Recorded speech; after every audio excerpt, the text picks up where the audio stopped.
하나님의 늦은 응답, 하나님이 우리의 기도에 귀를 기울이시고 빨리 응답해 주시면, 우리가 원하는 시간에 응답해 주시면 좋은데 그렇지가 않습니다. 오늘은 그런 부분을 다뤄보도록 하겠습니다. 오늘 성경 본문에는 많은 사람들이 나오고 있지만 대표적인 사람은 두 사람입니다. 한 사람은 마르다고 한 사람은 마리아가 되겠습니다. 예수님의 발에 향유를 붓고 그리고 머리카락으로 닦았던 아름다운 여인이기도 합니다. 그 집안에 오라버니가 있었는데 나사로라고 하는 남정네가 살고 있었습니다. 오늘 본문의 이야기는 그 오라버니인 나사로가 병들었다라는 이야기로부터 오늘 본문이 시작이 됩니다. 나사로가 병들었을 당시 예수님께서는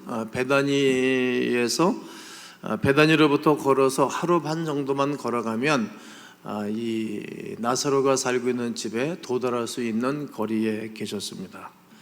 마리아와 마르다는 예수님에게 사람을 보내서 나사로가 병들었다는 이야기를 보고를 하게 됩니다. 그 이야기는 좀 와서 우리 집에 와서 병들은 나사로를 고쳐주십시오, 이런 의미이겠죠. 사람방 순장이 우리 보고를 하죠. 열심히 돌보는 현장에서 아주 하부조직의 최고의 섬기는 분이니까.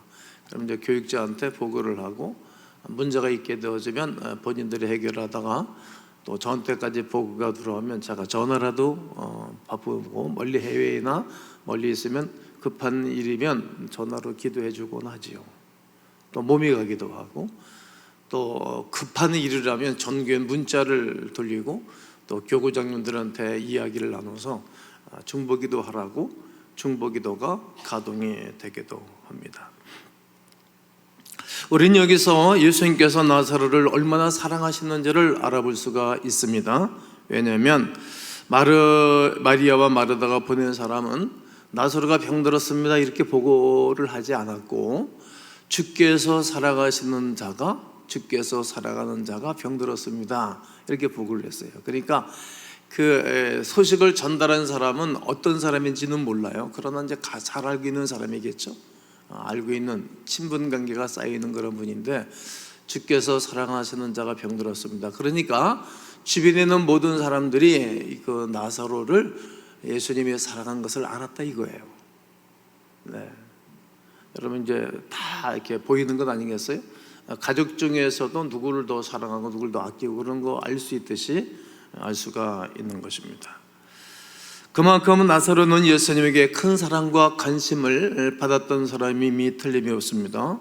성도 여러분, 우리가 알기로 질병은 백해무익한 것입니다. 그런데 예수님은 이 병은 하나님의 영광을 나타내기 위한 병이다 이렇게 말씀을 하셨습니다. 우리 한번 본문을 한번 읽어볼 건데, 요한복음 11장 4절을 크게 한번 읽어보세요. 시작.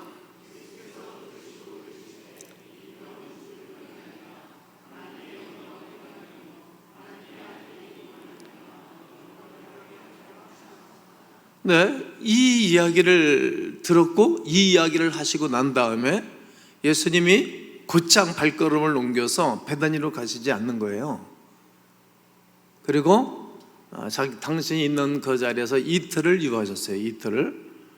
이제 6절에 보면 나사로가 병들었다 함을 들으시고 그 계시던 곳에 이틀을 더 유하시고, 이제 움직이지 않고 거기서 말씀 사역하고 당신의 업무를 보신 것입니다. 여기서 우리는 확실한 거 한 가지를 붙잡아야 됩니다. 하나님께서 마르다, 마리아 그리고 나사로를 사랑하셨다는 사실입니다. 이것은 이제 변함이 없는 확고한 행위입니다. 확고한 행위. 끝까지 그분의 사랑을 의심하지 말아야 합니다. 우리가 하나님의 사랑을 이미 알았잖아요. 이제 그분의 사랑을 우리가 끝까지 의심하지 않죠. 여러분 이제 보편적으로 결혼을 하기 전에 남성들이 여성들한테 사랑을 고백하잖아요. 그러면 이제 여성들은 그 말을 듣고 마음에 파장을 일으키고 난 다음에 결정을 내리는 거죠. 그러면 이제 평생토록 마음을 이런저런 일이 있어도 그 사랑을 의심하지 않는 거 아름다운 것 아닐까요? 부모의 사랑을 받아서 우리가 오늘까지 왔잖아요. 그러면 부모의 사랑을 확신하는 거죠. 이것만큼 아름다운 것은 없다고 봅니다. 또 담임 목사가 성도들을 사랑할 때 변함없이 사랑하는 것이지 뭐 사랑했다 안 했다 목사가 수준이 없는 거겠죠.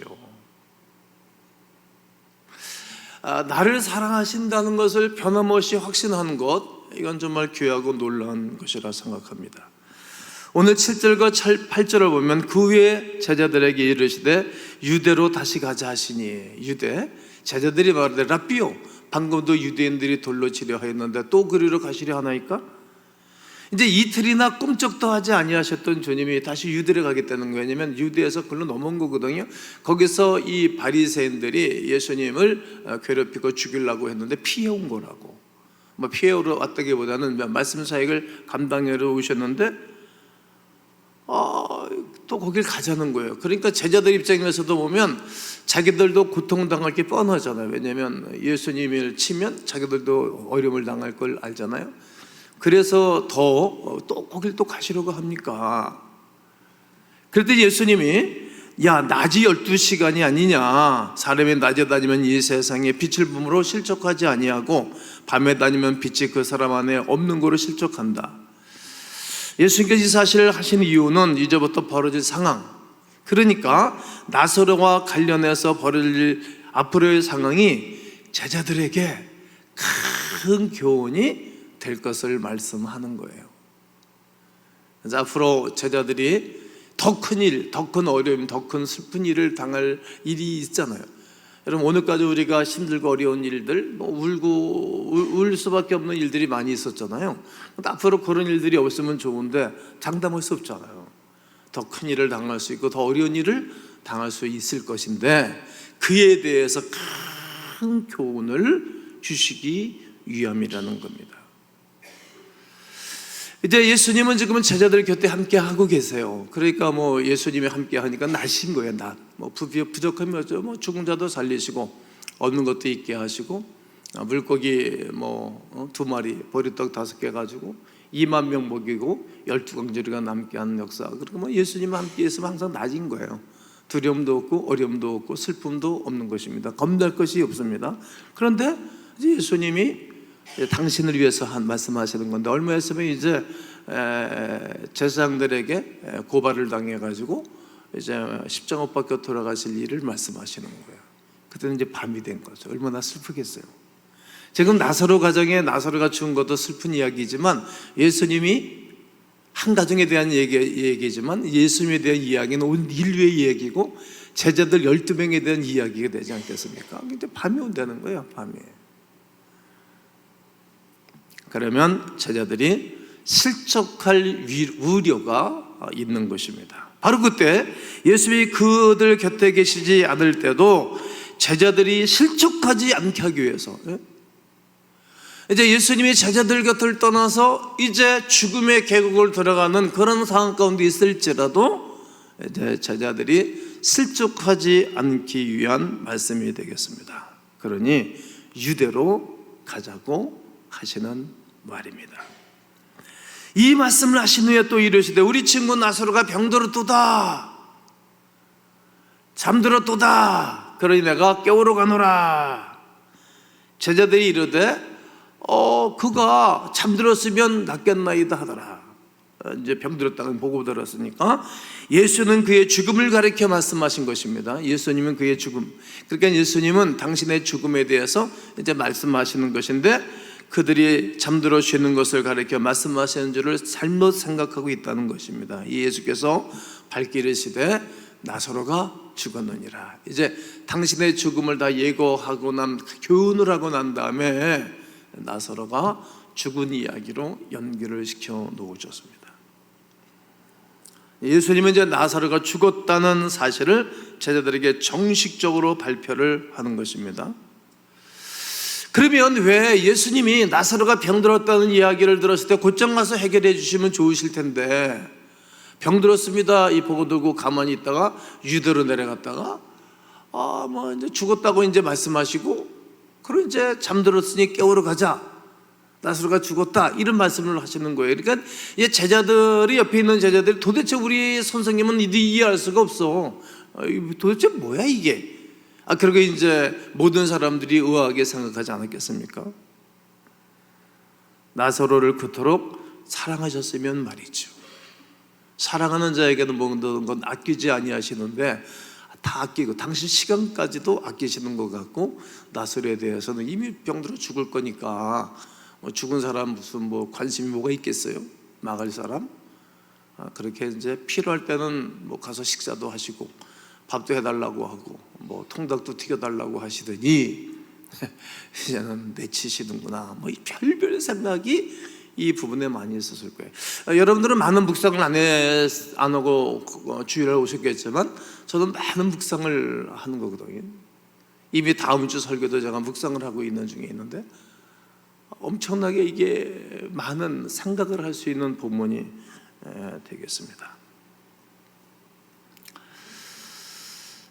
이제 15절을 다 함께 한번 읽어보면 좋겠습니다. 15절 시작. 내가 거기 있지 아니한 것을 너희를 위하여 기뻐하노니 이는 너희로, 그러나 너희를 위하여 내가 기뻐한다. 내가 거기 있지 아니한 것은 너희에게 기쁜 일이 있어. 지금은 모르지만 지금 너희들도 시문 들었지. 너희들도 뒤에서 나이 얘기하고 그랬지. 도대체 우리 선생님이 이해할 수가 없어. 말이 안 돼 말이야. 이렇게 해결나지 모르지만 이게 너희에게 된 기쁨이 될 거야. 그러나 이것은 너희로 믿게 하기 위함이라는 거예요. 제자들에게 어떤 큰 믿음을 심어주기 위해서 우리 예수님이 그렇게 하셨다는 거예요. 그 믿음은 매우 중요한 믿음입니다.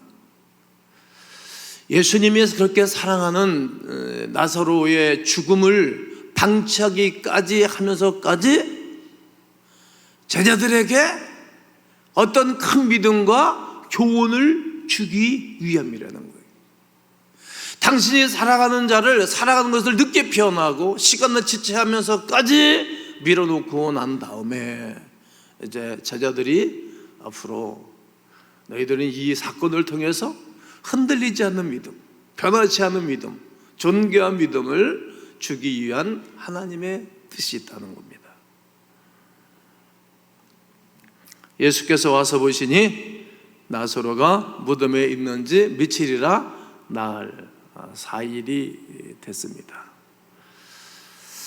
이 본문을 이제 여기까지 말씀드린 것을 그대로 두고 이제 잠시 이제 그의 살아있는 사람, 남아있는 사람 마르다와 마리아를 한번 생각해 보십시오.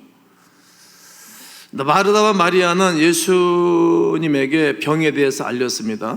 그리고 사람을 보내놓고 예수님이 기다렸겠죠. 언제 오실까? 병들어서 요즘도 이제 사람들이 이제 이 심장마비로 세상을 돌아가기도 하고, 그러면 이제 우리가 이제 이렇게 심장 압박해서 심폐소설들을 하잖아요. 우리 교회는 심폐소설기를 2개 해놨어요. 아주 질 좋은 거로 외제로 이렇게 제가 이제 시켜놨죠. 사람이 갑작스럽게 이제 안 좋아지잖아요. 맹장도 터지기도 하고 여러 가지 질병이 생기잖아요.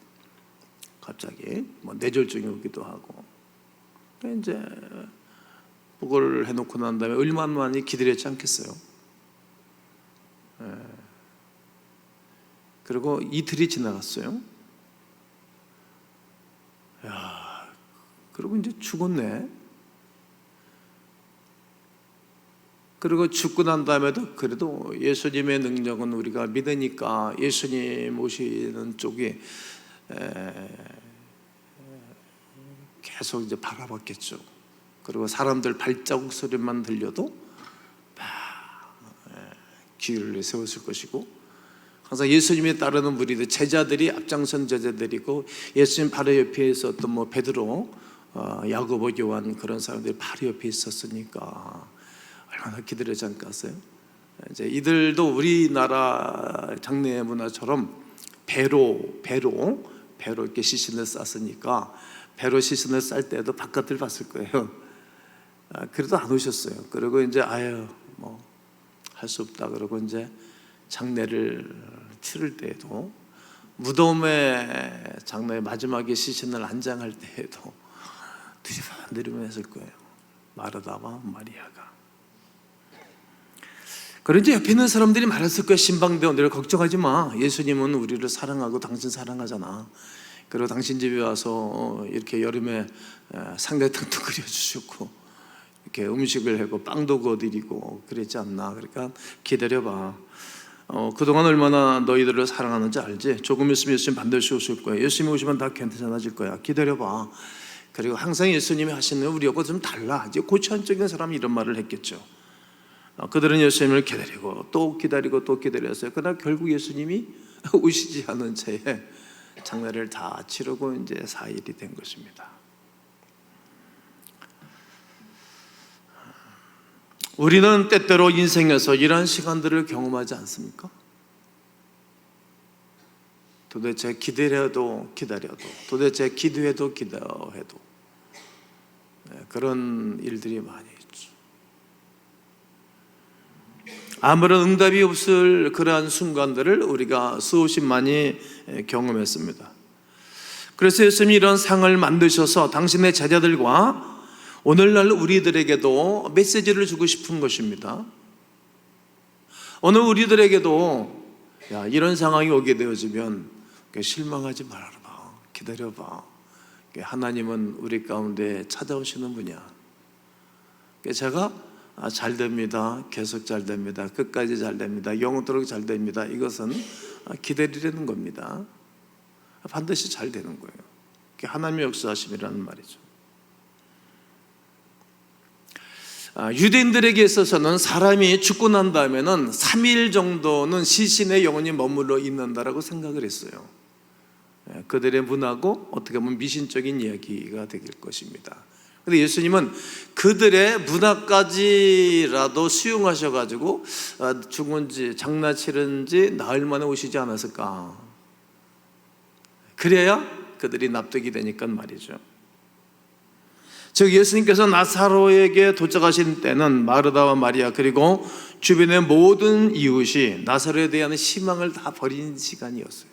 이제 희망 없다. 왜냐하면 장례 치르고 나면 자기들도 알잖아요. 이미 부패하고 냄새가 났기 때문입니다.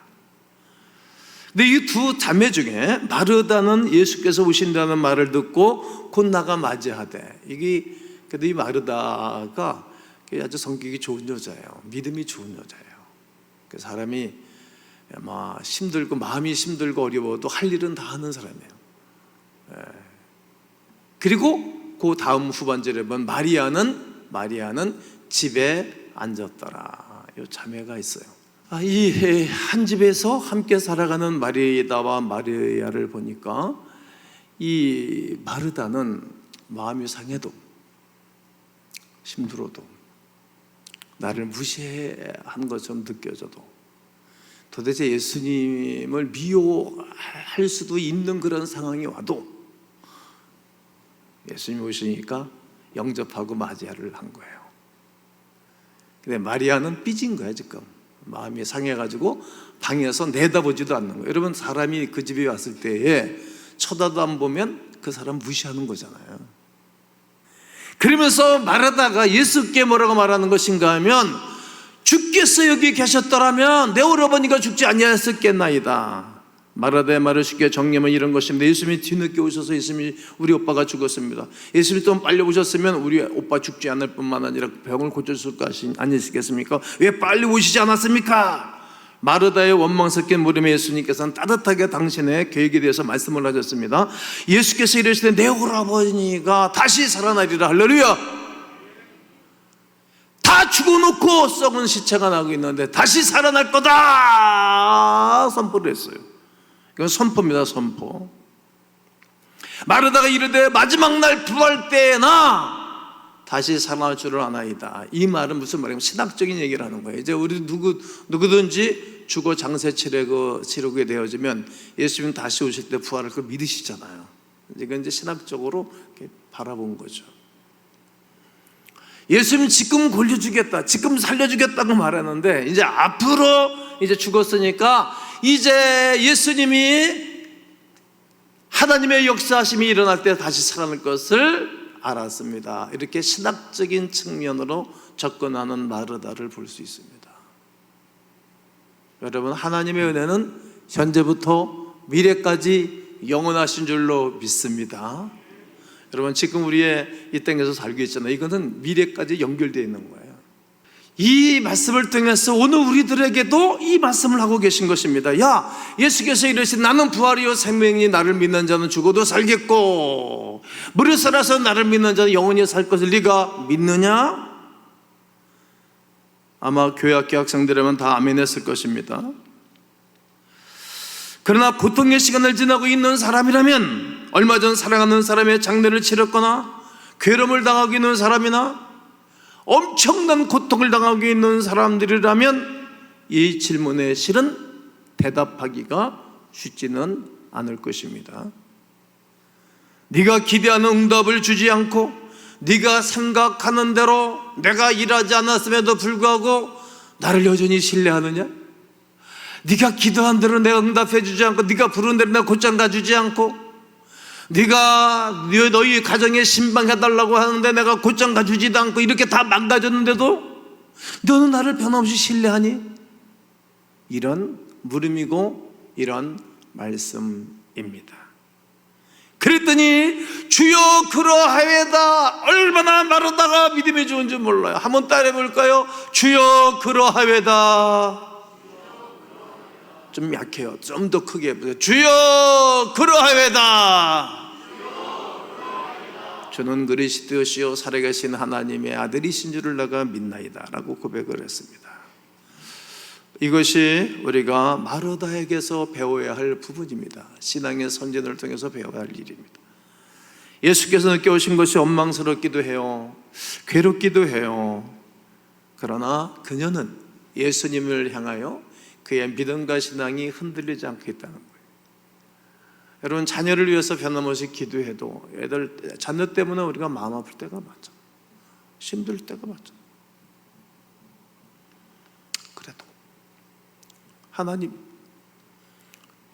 역사하실 것을 신뢰하는 거죠. 주님이 일하실 것을 신뢰하고 이것이 변치 않고 흔들리지 아니하는 믿음인 것입니다. 한때는 마르다가 모든 사람들한테 신앙이 언니 마리아보다 더 낮은 사람인 줄 착각하고 저하시켰지만 오늘 본문에서는 마르다의 믿음이 얼마나 귀한지 몰라요. 나를 버린 것처럼 느껴지고 나를 인간 취급해주지 아니하는 것처럼 보여지고 나를 사랑하신다는 건 완전히 사기꾼처럼 속인 것처럼 배신감을 느낀다 할지라도 그래도 그의 신앙은 흔들리지 않고 있다는 거예요. 근본적인 믿음과 근본적인 신앙에 대해서는 흔들리지 않고 있는 그의 신앙을 우리가 본받아야 할 것입니다. 그랬더니 예수께서 그가 우는 것과 울고 있는 거예요. 또 함께 온 유대인들이 우는 것을 보시고 심령에 비통히 여기시며 불쌍히 여기사 이르시되 그를 어디 두었느냐 이르되 주여 와서 보옵소서 하니 예수께서 눈물을 흘리시더라.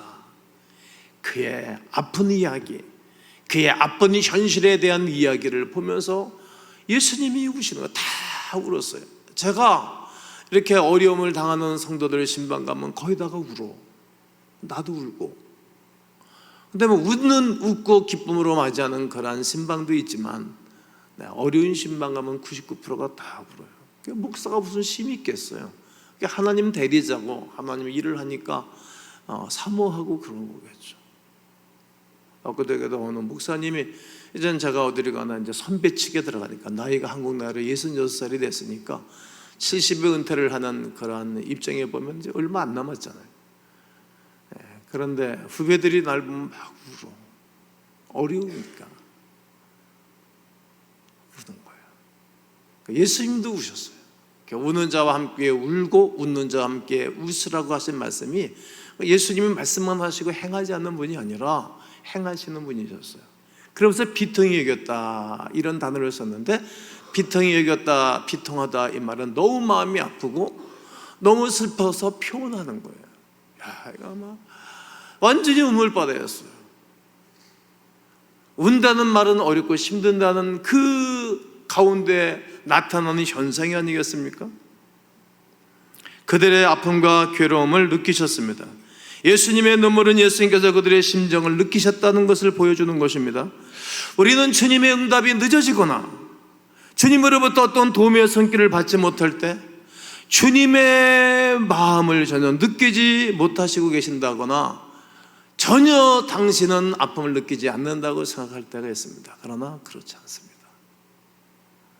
여러분, 자녀의 아픔을 당하는 그 자녀보다 부모가 더 아픈 것 아니겠어요?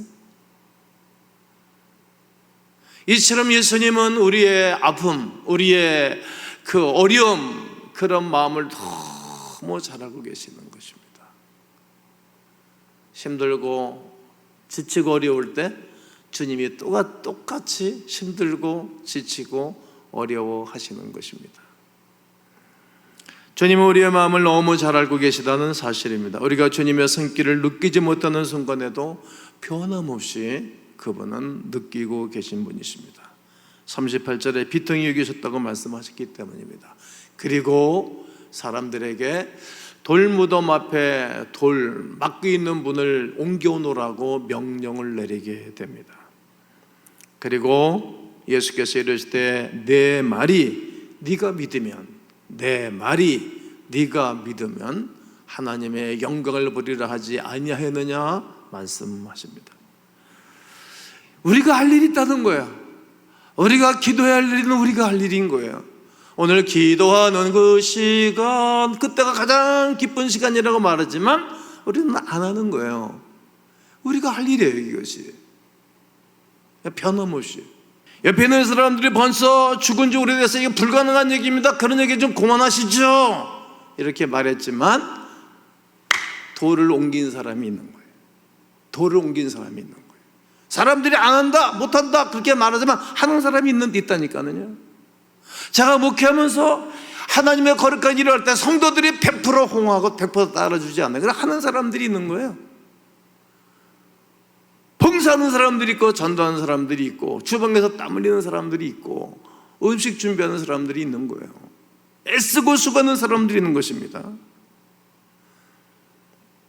그렇습니다. 예수님께서 한 번 더 마르다와 우리를 향해서 말씀하시는 것입니다. 무엇이라고? 내 말을 네가 믿으면 하나님의 영광을 보리라 하지 아니하였느냐? 한번 믿어봐. 이 말씀이 무슨 뜻인지 이해가 가십니까? 우리가 이해할 수 없는 상황 가운데에서도, 이미 이제 다 끝났다고 생각하는 상황에서도, 절망스럽고 괴로운 상황 가운데 있을지라도 계속 주님을 신뢰한다면 그때 하나님의 영광을 보게 될 것입니다. 영광을 보게 될 것입니다. 돌을 옮겨 놓으시고 그 환경을 바라보시고 예수님이 하나님을 향하여 우러러보시며, 하나님이여 내 말을 들으신 것을 감사하나이다. 아버지여 항상 내 말을 들으시는 줄 내가 믿나이다. 이렇게 고백을 하셨습니다. 그리고 우리 주님이 나사로야 나오라 명령하시니 나사로가 배로 시차를 동인차로 왔다 갔다 하는 거예요. 그래서 예수님이 풀어놓아 다니게 하라, 위대한 회복의 풀어짐의 메시지를 전가하게 될 것입니다. 여러분, 우리가 안 된다고 생각할 때 주님은 된다고 말하는 거예요. 오늘 저는 여러분, 우리가 인생에 포기하는 상황이 있을지라도 포기하지 말라고 설교를 하는 거예요. 어려움 속에서도 이 훈련을 계속 반복하고 훈련을 한다면 이겨내는 거예요. 큰 어려움을 당한 사람은 말이죠, 윗많은 시험은 눈으로 거들떠 보지도 않아요. 그래서 예수님은 이 집안에 이런 일을 행하시면서 마르다와 마리아, 또 죽었다 살아난 나사로는 그의 남은 인생을 얼마나 주님을 위해서 멋지게 살았지 않았겠어요? 그것을 바라봤던 모든 사람들이 예수님의 사랑과 예수님의 그 신성한 사랑은 변하지를 않는구나. 그래, 우리 끝까지 그분 하나만 신뢰해 보세요. 끝까지 그분을 붙잡고 살아보세. 이러한 영적인 단합과 영적인 하나가 되었을 것입니다. 그러니 여러분과 나를 향해서 하나님은 나를 향해서 이렇게 무관심할 수 있어? 하나님은 내 인생에 너무 비협조적인 분이야. 하나님은 내가 그렇게 기도해도 기도응답이 너무 늦어. 기도응답이 없어. 그런 분 혹 계시다면 저 너머에 주님이 나를 바라보시고 찾아오시는 그 주님을 한번 그리며 사시면 어떨까요? 그리고 계속 시리즈로 말씀을 전거했던 그 세례요한 오실 그이가 당신입니까? 라는 질문 속에 야, 나로 인하여 실족하지 않는 자가 복이 있다. 결국은 그가 목숨을 참수형을 당했지만 그의 신앙과 믿음이 변치 않았던 그 사람을, 세례요한을 기억하고, 그리고 바울이 그 어렵고 힘든 가운데에서도 복음을 전가하는 것을 멈추는 상황 가운데에서도 그를 찾아가서 용기를 주고 다시 쓰셨던 그 주님 바라보고, 또 오늘 성경 본문 속에 마르다와 마리아를 늘 묵상하면서 변함없이 신앙과 삶의 승리와 은혜가 있으시기를 주님의 이름으로 축원합니다.